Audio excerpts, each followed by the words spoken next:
Hey, what's going on, guys? It's Jack, back again to bring you the Holy Priest meta update for 7.15 and what is actually happening, what is changing, and what's going on. So, the first week of Mythic Nighthold's wrapping up, and I wanted to kind of go over, well, some of the things that changed and what's the meta as it's growing. So, what we're seeing right now is that the trinkets are absolutely crazy. Well, most of them. So, first things first, Etrius's Celestial Map got a nice 5% buff in the secondary stats. So, it's extremely good. You know, it's about equivalent to a stat stick of equal item level, except that it has 3 different possible procs. It procs quite frequently, so it's very nice. If you have one, very, very good. Now, the perfectly preserved cake, however, went from absolutely horrible, in my own words, to now it's one of the best trinkets in the game.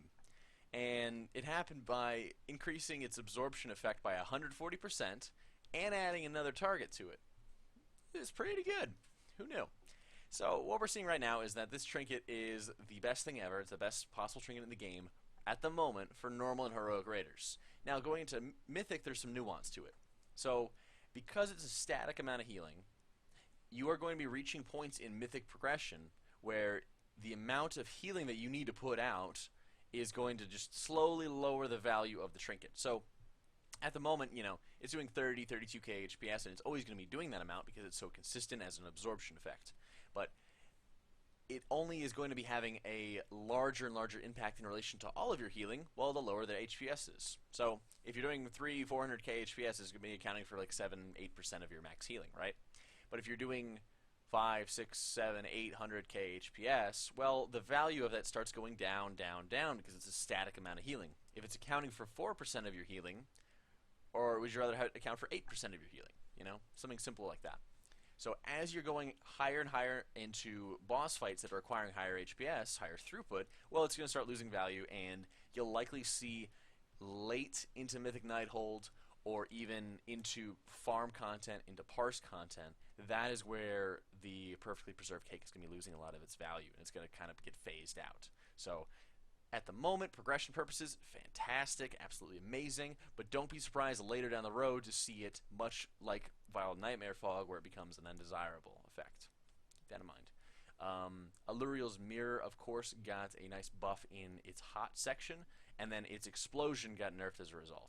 It's still, it's a kind of a mediocre trinket. It's pretty solid. It's gotten better, I will say that much, but it's still not something I would bother rolling on, and not something that I would actively pursue. And Ephemeral Paradox got no changes. I'm actually shocked on this one because it needed something. Like, come on, Blizz. But regardless, what's going on with the meta, however, is actually pretty interesting. Slowly and with just changes in encounters, what we're going to be seeing is a steady move from, actually probably a stampede, really, from Trail of Light use to Enlightenment. Now, why you're seeing this is mainly due to how the fights interact and where the damage is coming from. So you see it every expansion as a healer. As you get further and further in, as your healing effects get stronger and stronger, well, the fight damage actually changes quite a bit. And you're getting less and less consistent tank damage or anything like that. You get less and less consistent raid damage, and you're getting very, very high burst that is going to be on the whole raid constantly, and you need to heal it up as fast as you can. Well, the best way to respond to high AoE burst is high AoE burst healing of your own.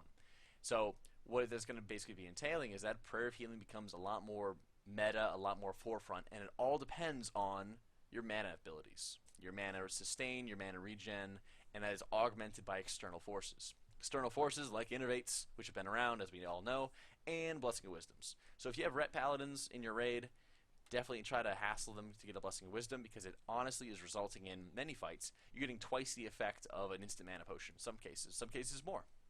And that's irreplaceable. That's something that's just absolutely absurd, and it makes you have such a large advantage over your other healers and over, you know, other holy priests in general. You know, the highest logs that you're going to be seeing, the highest HPS logs, are going to have multiple Innervates, multiple Blessing of Wisdoms, and be going crazy on AoE healing spells. Now, this is a little bit antithesis to us because, well, we've been using so much single target the entire expansion. Now we're changing, and now we're shifting without seemingly many buffs or many kind of changes and direct tweaks to us. The reason that this is happening is because of the mana regen mechanics that we're getting, again, like I said, from Wisdoms and Innervates, but also because of the fact that the damage patterns are becoming more and more favorable to just mass AoE spam. So for majority of fights in Nighthold, you're going to see most people are going to be taking Enlightenment.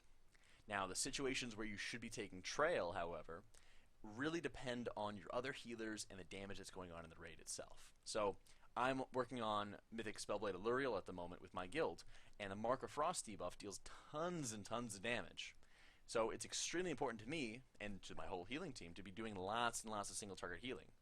But if some people are not pulling their weight more than others, then you're forced into a position where you need to use Trail of Light, even though it is overhealing by 30, 40, 50%, just to be having that extra healing on people who have the Mark debuff. The debuff deals tons of burst damage on single targets, so it's extremely important for you just to be having as much healing as possible to give on them. Is it the best max HPS to take Trail of Light on Spellblade Allurial Mythic? Probably not, but it is important for you to succeed in your raid to be taking it. Again, this is not for everybody. You know, it kind of depends on what's going on, but for my raid specifically, that's what I need to do. You might find that certain fights, you know, you'll need a lot more tank healing, and that you need to spend a lot more time single targeting with tank healing. But the other factor is that more often than not, you're seeing that the mana sustain is not really possible for most players, because most players are not getting Wisdoms, they're not getting Innervates, and sustaining, you know, having 30% of your healing coming from Prayer of Healing and like the resulting echoes, or Prayer Healing Sanctify and things like that, where you're constantly spamming them, is not really realistic for most people. So keep that in mind as you're looking at logs of a fight as to how you improve or how you should be healing on a fight. It's not always necessarily going to be Prayer of Healing heavy spam, because sometimes you need to focus more on single target. So again, keep that in mind. There's not a specific scenario that's going to be set in stone, but those are, you know, two of the different branches, and there's going to be some kind of in-between area that'll be right for you. So that's one of the biggest things that you're going to keep on seeing more and more, is that more people are going to be taking Enlightenment. Many of them are going to move away from Trail of Light, and many of them are going to start straying away from single target heals. Not completely, but they're going to be casting a lot less of it than before. In terms of talent changes, that's going to be kind of the only one that you're going to be seeing, and it also will sort of affect what's going on with your stats. So, of course, Mastery is actually getting better and better as you're getting into Mythic Progression. No surprise there. I'm actually going to be dropping a lot of my crit enchants. I'm going to be going heavier into Mastery myself, so I'm going to be getting closer to 40%, and I'm going to be getting around high 20s or something like that with my Critical Strike, so that's perfectly fine. Having a nice balance of your stats is quite alright, but when you're having a situation where Mastery is just so strong for progression purposes, then there's no reason not to take it. You know, again, keep in mind the overhealing that your Mastery will be doing depending on your raid group, because if it's overhealing by 60-something%, well, maybe adding more Mastery isn't really a good idea for you. You know, in terms of haste, when we're looking at the cooldown reduction that you're getting out of Piety, right, by having Prayer of Mending, well, the more haste that you get, the faster you're going to be casting abilities, of course, but the more that you're getting Prayer of Mending on cooldown more quickly. So you're hitting this point, and many people are saying 20, 22%, something like that, to get into haste, and you'll be able to be spamming a lot more Prayer of Mendings, getting a lot more Sanctifies out, and a lot more opportunities to use a lot of Prayer of Healing.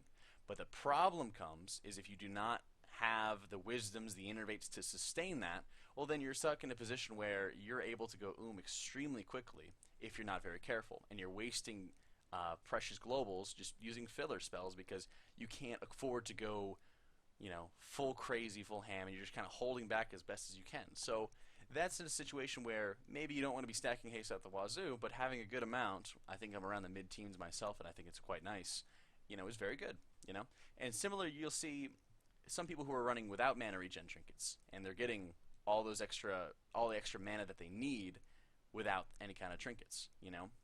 Do you have access to those things? Do you not? You know, that will determine whether you're using double throughput trinkets or not, and really what resources that you'll have at your disposal. Now healing is becoming more and more polarizing, because there's some that have and some who have not any kind of extra external mana regen. So keep that in mind as you're going into your raids. If you have them, that's fantastic, and it kind of opens up some more possibilities. But in many cases, you know, you'll see people who probably should still be running with a mana regen trinket, and if you're going to use any Prayer of Healing at all, you have to be very cautious with it, and you have to make sure that you're only using it with the power of the Naru buff, and when everybody's going to be taking lots of damage. So kind of keep that in mind as you're going into your raids. Hope you guys enjoy this quick update. If you have any kind of questions, feel free to join us in Discord or just leave comments in the section below. Hope you guys like the video. Share, subscribe, the works. Hope you all enjoy it. I'll catch you all next time.